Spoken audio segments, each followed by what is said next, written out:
Cette victoire de l'université Harvard dans la bataille que mène contre elle Donald Trump, un juge fédéral vient de bloquer une décision du président qui souhaitait interdire l'accueil d'étudiants étrangers par la fac américaine.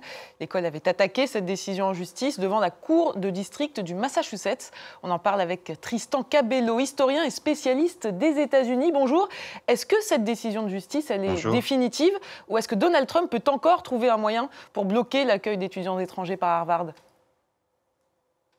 Alors, elle est définitive jusqu'à... il va y avoir un procès, il va y avoir un trial juste après. Pour l'instant, les étudiants peuvent rester sur le campus, c'est le plus important, mais Donald Trump a bien sûr bien d'autres armes dans sa besace pour attaquer Harvard. Vraiment, ce que Donald Trump fait là, moi je pense que c'est vraiment l'application de son programme. Faut pas oublier qu'il l'avait vraiment dit dans le Project 25 qu'il voulait démanteler, affaiblir toutes les institutions qui véhiculeraient des idées progressistes. Alors il y a les journalistes, il y a les médias, il y a le droit aussi, il y a les universités, mais vraiment les universités, ça ne fait que c'est qu'une petite institution dans cet océan d'institutions progressistes que Donald Trump veut essayer d'affaiblir et de démanteler. Pourquoi est-ce que Donald Trump veut s'en prendre spécifiquement à Harvard ? Qu'est-ce qu'elle représente, cette université, pour lui ? Alors, il ne s'en prend pas que spécifiquement à Harvard. Il y a quelques semaines encore, il s'en prenait beaucoup à Columbia. Et il y a en fait une série de 12 universités qui sont dans le radar de Donald Trump, les plus grandes universités du pays, qui sont sous une enquête d'accusation d'antisémitisme. Il y en a environ une douzaine. Elles sont toutes en procès contre Donald Trump pour essayer, bien évidemment, de gagner ces procès. Euh, Harvard, en fait, ça incarne tout ce que Donald Trump déteste, c'est-à-dire une élite cultivée, cosmopolite, mélangée, multiraciale, féministe. C'est une élite progressiste, une élite particulièrement démocrate, puis surtout une élite qui a les moyens intellectuels de déconstruire ses mensonges. Donc, il ne s'en prend pas que à Harvard. Il faut dire que Harvard, il y a quelques semaines, euh,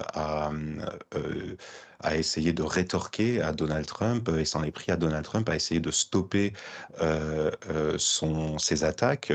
Et donc c'est pour ça que Donald Trump essaye en ce moment même d'établir une forme de rétaliation envers eux, mais qui a été mis à fin par le juge de la Cour suprême. Et en quoi la fin de l'accueil des étudiants étrangers par Harvard pourrait-elle nuire à l'université ? C'est très important, hein, les étudiants internationaux, ils sont très importants dans les universités américaines. C'est une manne d'un côté de prestige, puisque les universités eh bien, accueillent les étudiants les plus intelligents, qui ont eu le plus de succès dans leur pays, les chercheurs aussi.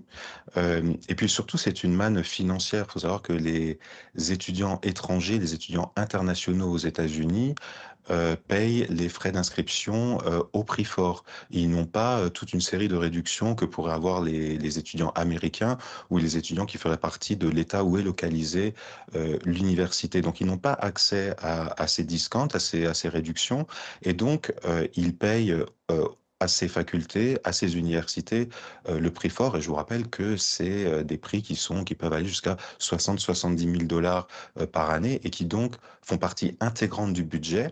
Et c'est là aussi que Donald Trump est très intelligent et tire là où il fait mal, puisqu'il essaie d'affaiblir non seulement par le prestige, mais aussi par les finances ces universités qui ont besoin de beaucoup d'argent pour fonctionner. Comment la justice, les institutions peuvent-elles encore protéger les universités américaines ? Il lui reste encore un peu plus de 3 ans et demi de mandat à Donald Trump. On imagine qu'il continuera à vouloir lutter contre les grandes universités américaines. Oui, et ce qui est très surprenant, c'est qu'on a eu à peu près deux mouvements depuis le début du mandat de Donald Trump.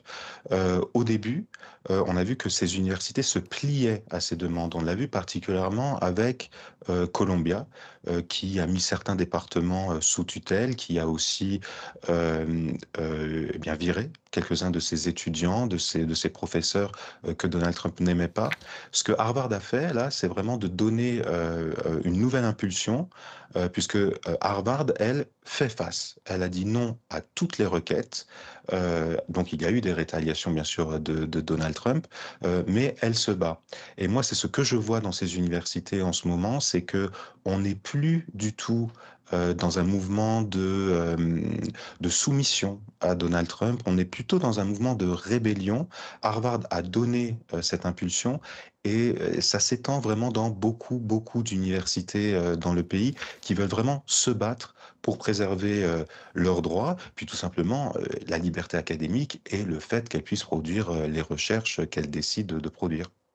Merci beaucoup Tristan Cabello d'avoir répondu à nos questions.